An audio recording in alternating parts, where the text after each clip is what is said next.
नमस्कार दोस्तों, स्वागत है आपका द विगन स्टडी जी के चैनल पे। दोस्तों 36वां मॉडल पेपर जी के जीएस का आज आपको कराएंगे, जिसमें जो भी क्वेश्चंस हैं वो सभी एग्जाम ओरिएंटेड क्वेश्चंस होंगे। विद फैक्ट्स आपको कराया जाएगा और टॉप 20 क्वेश्चंस होंगे दोस्तों, ना कि बल्कि टॉप 20 के साथ साथ यदि सारे फैक्ट्स को मिलाकर देखें तो एक ही क्लास में आपकी 15-20 मिनट की लगभग दोस्तों 50 क्वेश्चंस आपके तैयार हो जाएंगे बहुत ही आसानी से, और ज़्यादा समय भी आपका नहीं वेस्ट होगा। अब आपके पास केवल प्रैक्टिस का ही समय है, तो ज़्यादा से ज़्यादा समय आप प्रैक्टिस पे ही अपना स्पेंड करें। तो आइए चलते हैं बिना आपके समय को वेस्ट किए हुए आज की क्लास की ओर।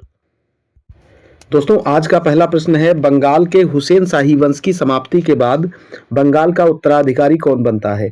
तो बंगाल का जो हुसैन शाही वंश था दोस्तों, उसको 1538 में समाप्त कर देता है शेर शाह सूरी, और बंगाल के हुसैन शाही वंश के बाद उसका उत्तराधिकारी बनता है। तो इस क्वेश्चन का ऑप्शन ए बिल्कुल करेक्ट हो जाएगा।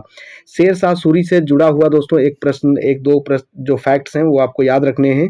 जैसे दोस्तों, सन की डंडी का भूमि मापन के लिए सन की डंडी का प्रयोग सबसे पहले किसने किया था?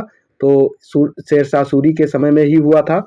इसके अलावा दोस्तों आपको याद रखना है चौसा और बिलग्राम का युद्ध। ये दोस्तों 1539 में चौसा का युद्ध होता है और 1540 में बिलग्राम का युद्ध होता है। ये दोनों युद्ध शेर शाह सूरी जीतता है, किसको हरा करके? हुमायूं को, मुगल शासक हुमायूं को हरा करके। तो ये दोनों युद्ध भी आपको याद रखने हैं, इंपॉर्टेंट हैं। अगला क्वेश्चन देखिएगा, प्रारंभिक कादरियों ने निम्नलिखित में से किस बहमनी सुल्तान के संरक्षण में दक्कन में धर्मशालाएं बनाई? तो इनमें से दोस्तों जो फिरोज शाह बहमनी था, उसको दोस्तों उसके संरक्षण में दक्कन में धर्मशालाएं बनाई थी कादरियों ने। तो ऑप्शन ए इस क्वेश्चन का बिल्कुल करेक्ट हो जाएगा। अगला क्वेश्चन देखिएगा, निम्नलिखित में से कौन बीजापुर राज्य का संस्थापक था?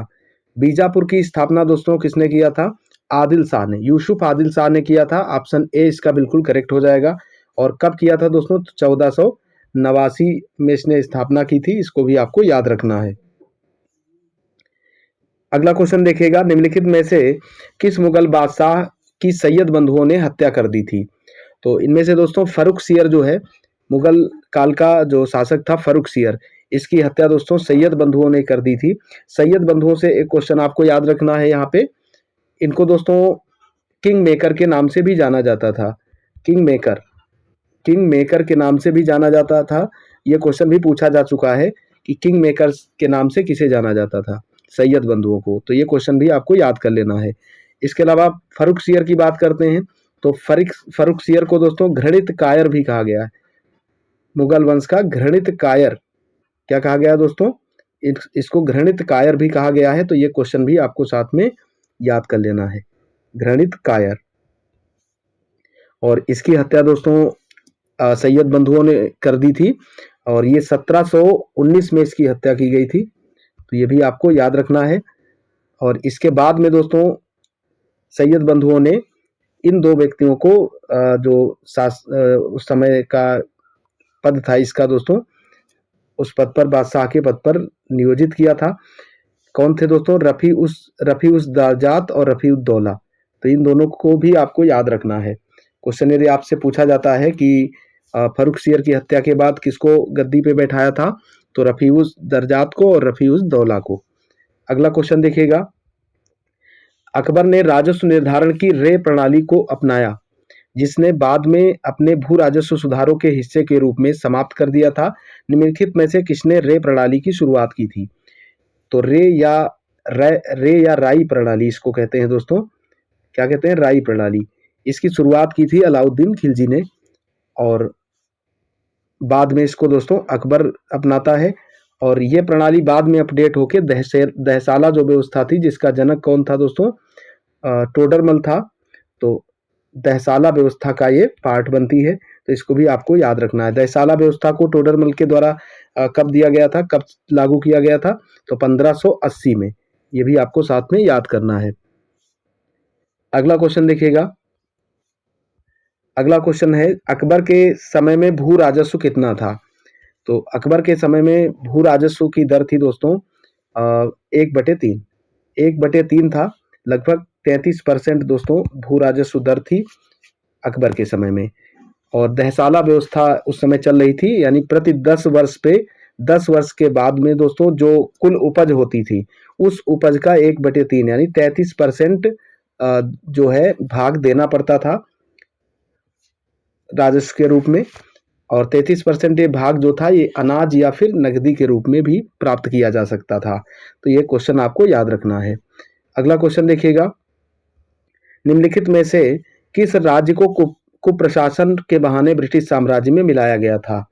तो इनमें से दोस्तों अवध को कुप्रशासन के आधार पे डलहौजी ने, लॉर्ड डलहौजी ने ब्रिटिश साम्राज्य में मिला लिया था। कब मिलाया था ये भी आपको याद रखना है, 1856 ईस्वी में।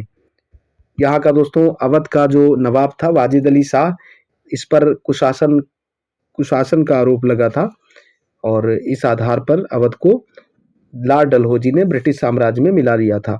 अगला क्वेश्चन देखिएगा, निम्नलिखित में से किसने साहू से कहा आइए आइए मुरझाए हुए पेड़ के तने पर वार करें और शाखाएं अपने आप गिर जाएंगी? तो ये बहुत प्रसिद्ध कथन है दोस्तों, और ये किसने कहा था? बाजीराव प्रथम ने। किससे कहा था? तो छत्रपति जो साहू जी महाराज थे उनसे कहा था। तो ये भी आपको याद रखना है। अगला क्वेश्चन देखिएगा, किंग जॉर्ज पंचम निम्नलिखित में से किस वायसराय के दौरान भारत आया था? इनमें से दोस्तों कौन सा वायसराय था जिसके कार्यकाल के दौरान भारत आया था किंग जॉर्ज पंचम? तो उस समय कार्यकाल था लॉर्ड हॉर्डिंग सेकेंड का। ऑप्शन बी इस क्वेश्चन का बिल्कुल राइट है। इस क्वेश्चन से जुड़े हुए काफी दोस्तों इंपॉर्टेंट अन्य प्रश्न भी बन जाते हैं, वो भी आपको साथ ही में याद कर लेने हैं, नोट कर लीजिएगा आप। इसके बाद दोस्तों जैसे 12 दिसंबर 1911 में ही जो भारत की राजधानी थी दिल्ली, पहले दोस्तों कलकत्ता थी, कलकत्ता से दिल्ली स्थापित की गई थी किंग जॉर्ज पंचम के आदेश के अनुसार। तो ये भी आपको याद रखना है। और इसके आगमन पर दोस्तों जो बंगाल विभाजन था 1905 का, उसको भी रद्द कर दिया गया था किंग जॉर्ज पंचम के आगमन पर। और इसके अलावा दोस्तों आपको याद रखना है कि मुंबई में जो गेटवे ऑफ इंडिया है, गेटवे ऑफ इंडिया का भी निर्माण इसी के आगमन पर करवाया गया था, इसके स्वागत के लिए। तो ये भी आपको याद रखना है। अगला क्वेश्चन देखिएगा, अगला क्वेश्चन है 1772 के वारेन हेस्टिंग योजना के तहत कलकत्ता में स्थापित सदर निजामत अदालत का नेतृत्व किसने किया था? तो इसका नेतृत्व किसके द्वारा किया जाता था दोस्तों? दरोगा ए अदा। ऑप्शन डी इस क्वेश्चन का बिल्कुल सही हो जाएगा। अदा की जगह अदालत कर लीजिएगा यहाँ पर। दरोगा ए अदालत के द्वारा किया जाता था, जो कि एक भारतीय न्यायाधीश होता था।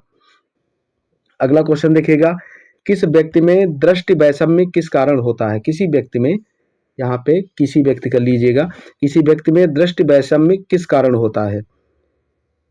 तो ये दोस्तों कार्निया की जो आकृति होती है असामान्य, सामान्य से ज्यादा हो जाने के कारण होता है। ऑप्शन डी इस क्वेश्चन का बिल्कुल करेक्ट हो जाएगा। अगला क्वेश्चन देखिएगा, अगला क्वेश्चन है दोस्तों, अमोनिया का यूरिया में परिवर्तन होता है।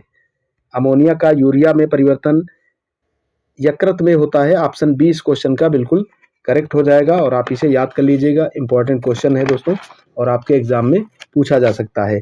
लेकिन इस प्रक्रिया को क्या कहा जाता है? इस प्रक्रिया को यूरिया चक्र के नाम से भी जाना जाता है, तो इसको भी आप याद कर लीजिएगा। इसके अलावा दोस्तों इसको आर्निथिन चक्र भी कहते हैं। क्या कहते हैं इसको दोस्तों? आर्निथिन चक्र भी कहा जाता है, आर्निथिन चक्र। तो ये भी आपको साथ में याद करना है। अगला क्वेश्चन देखिएगा, इनमें से कौन सा अंग शरीर की प्रतिरक्षा प्रक्रिया में भाग नहीं लेता है? थाइमस, मस्तिष्क, प्लीहा, लसिका गांठें। तो इनमें से दोस्तों जो मस्तिष्क होता है, मस्तिष्क अंग प्रतिरक्षा प्रक्रिया में भाग नहीं लेता है। बाकी थाइमस, प्लीहा और लसिका गांठें ये प्रतिरक्षा प्रणाली में भाग लेती हैं। ऑप्शन बी इस क्वेश्चन का बिल्कुल करेक्ट हो जाएगा। अगला क्वेश्चन देखिएगा, अवतल लेंस हमेशा किस प्रकार का प्रतिबिंब बनाते हैं? अवतल लेंस दोस्तों हमेशा किस प्रकार का प्रतिबिंब बनाते हैं? तो ये दोस्तों हमेशा आभासी प्रतिबिंब बनाते हैं। ऑप्शन बी इस क्वेश्चन का बिल्कुल करेक्ट हो जाएगा। इसके अलावा आभासी, सीधा और वस्तु से छोटा होता है प्रतिबिंब। क्या होता है? वस्तु से छोटा। तो ये भी साथ में आपको लर्न कर लेना है। अगला क्वेश्चन देखिएगा, अगला प्रश्न है, अग्निशामक के रूप में किस गैस का प्रयोग किया जाता है? ये क्वेश्चन बहुत बार पूछा गया है। तो अग्निशामक के रूप में दोस्तों कार्बन डाइऑक्साइड का प्रयोग किया जाता है। कार्बन डाइऑक्साइड दोस्तों हवा से भारी होती है, तो ये चारों ओर एक परत का निर्माण कर लेती है, इसलिए दोस्तों इसका प्रयोग अग्निशामक के रूप में किया जाता है। ऑप्शन ए इसका बिल्कुल करेक्ट है। अगला क्वेश्चन देखिएगा, 10 राजाओं के युद्ध जिसको दशराग युद्ध कहते हैं में भरत पुजारी कौन था? भरत पुजारी कौन था दोस्तों? तो वो थे वशिष्ठ जी। राजा सुदास जो था दोस्तों, दशराग युद्ध जो परशुनी नदी के तट पर लड़ा जाता है, किस पे? परशुनी नदी, जिसको वर्तमान में दोस्तों रावी नदी के नाम से जाना जाता है। वर्तमान नाम भी आपको याद रखना है। इसमें जो राजा सुदास था दोस्तों, राजा सुदास जो था उसके पुरोहित थे वशिष्ठ जी। तो ऑप्शन बी इस क्वेश्चन का बिल्कुल करेक्ट हो जाएगा। और ये जो दशराग युद्ध है इसका उल्लेख ऋग्वेद के 7वें मंडल में मिलता है, ये भी क्वेश्चन आपको याद कर लेना है। अगला क्वेश्चन देखिएगा, निम्नलिखित में से कौन सा वेद कर्मकांड से संबंधित वेद है? तो इनमें से दोस्तों यजुर्वेद जो है वो कर्मकांड से संबंधित वेद है। इसके 2 भाग हैं दोस्तों यजुर्वेद के, कृष्ण यजुर्वेद और शुक्ल यजुर्वेद। ये भी आपको साथ में याद रखना है। और इसके पुरोहित को दोस्तों अथर्व कहा जाता है, ये भी आपको साथ में याद कर लेना है। और यजुर्वेद का उपवेद कौन सा है? धनुर्वेद। कौन सा है दोस्तों? धनुर्वेद है। तो ये क्वेश्चन भी नोट कर लीजिएगा। अगला क्वेश्चन देखिएगा, द्वितीय बौद्ध संगीत कहाँ आयोजित की गई थी? द्वितीय बौद्ध संगीत का आयोजन दोस्तों वैशाली विहार में होता है। ऑप्शन सी इस क्वेश्चन का बिल्कुल करेक्ट हो जाएगा। और पहली जो प्रथम बौद्ध संगीत थी उसका आयोजन राजगृह में हुआ था। द्वितीय बौद्ध संगीत जो थी दोस्तों वो कालाशोक के समय हुई थी। उस समय शासक कौन था? कालाशोक। कालाशोक के समय में हुई थी, तो ये भी आपको याद रखना है। और प्रथम दोस्तों जो हर्यक वंश का शासक था अजातशत्रु, अजातशत्रु के कार्यकाल में हुई थी। ये दोस्तों जो द्वितीय वाली होती है ये 383 ईसा पूर्व में हुई थी, और जो प्रथम है वो 483 बुद्ध की मृत्यु के कुछ ही समय बाद इसका आयोजन किया जाता है। तो ये भी आपको याद रखना है। अगला क्वेश्चन देखिएगा, किस यूनानी राजदूत ने विष्णु के सम्मान में एक स्तंभ का निर्माण कराया था? तो इनमें से दोस्तों होलियोडोरस ने एक स्तंभ का विष्णु भगवान के सम्मान में गरुड़ स्तंभ का निर्माण करवाया था। तो ये आपको याद रखना है। अगला क्वेश्चन देखिएगा, आज का लास्ट क्वेश्चन आपके सामने है, निम्नलिखित में से किसने हर्ष की बहन राजश्री को बंदी बनाया था और उसके पति ग्रहवर्मन की हत्या कर दी थी? तो इनमें से दोस्तों जो गौड़ नरेश शशांक था, कहाँ का शासक था? गौड़ गौड़ नरेश शशांक ने दोस्तों राजश्री को बंदी बना लिया था और उसके जो पति थे ग्रहवर्मन, इनकी हत्या कर दी थी। ग्रहवर्मन दोस्तों कन्नौज का जो मौखरी वंश था उससे संबंधित थे। और क्वेश्चन पूछा जाता है कि दोस्तों इस कार्य में इनका सहयोगी कौन था गौड़ नरेश शशांक का? तो मालवा का जो शासक था देवगुप्त, देवगुप्त ने दोस्तों सहायता की थी शशांक को ग्रहवर्मन की हत्या और राजश्री को बंदी बनाने के लिए। तो आज की क्लास यहीं पे समाप्त होती है। आशा करता हूँ दोस्तों ये क्लास आपको पसंद आई होगी। यदि क्लास आपको पसंद आई हो तो आप इसे लाइक कीजिएगा, और चैनल पे नए हो तो चैनल को सब्सक्राइब करके चैनल से जरूर जुड़ें। और जो भी आपके साथी हैं दोस्तों जिनका होमगार्ड का पेपर है उनके पास आप इस क्लास को शेयर भी कर दीजिएगा। मिलते हैं कल आपको नेक्स्ट क्लास के साथ, तब तक के लिए जय हिंद, जय भारत, वंदे मातरम।